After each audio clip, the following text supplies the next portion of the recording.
when we come around such injuries, what should be the first thing what comes in the mind? There are a lot of myths and facts regarding this which I need to clear right away. We have a very common thing that whenever there is any kind of injury or tissue, a lot of people put hot water or massage it. That's the worst thing to do. You should never massage any injured place, any injured soft tissue or a bone or a joint or any part of the body if it is injured.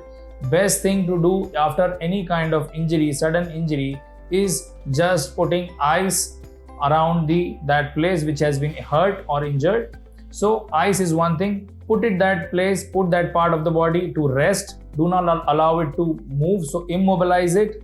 Then keep it little elevated. Ask the patient or the injured person to lie down. Keep that affected part, or if it's the knee, of course, then keep it elevated over a pillow.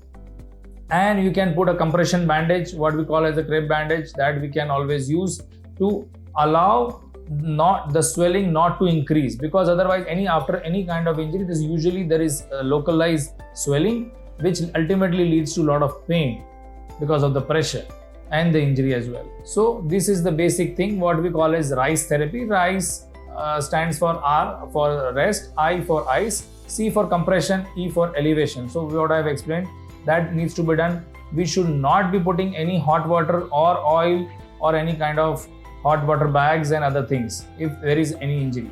Even after your injury, after doing the first basic presumptive primary treatment, we go ahead and do, if required, an X-ray or an MRI to further diagnose the problem.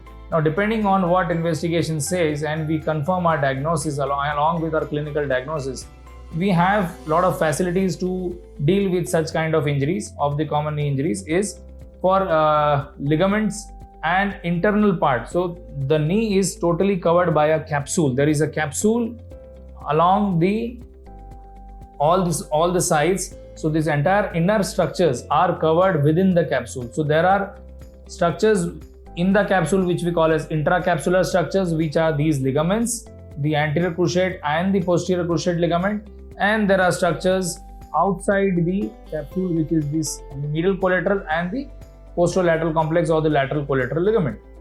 So patella obviously is also beyond this. So the capsule aligned along with the borders of the patella.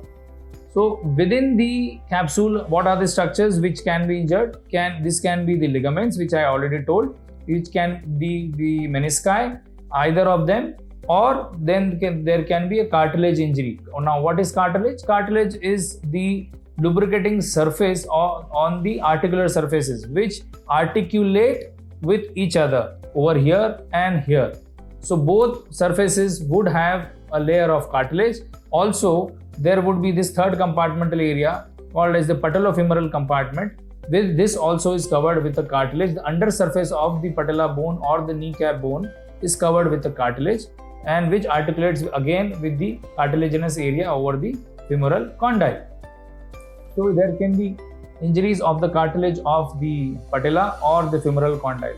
This mostly happens in young adolescent people, mostly girls, where they have this recurrent dislocation of patella, where this kneecap bone suddenly twists on the sides and causes injury. So there we have another ligament here, the MPFL, medial patellofemoral ligament, which gets injured in such kind of injuries. Along with that, we may find a cartilaginous injury as well.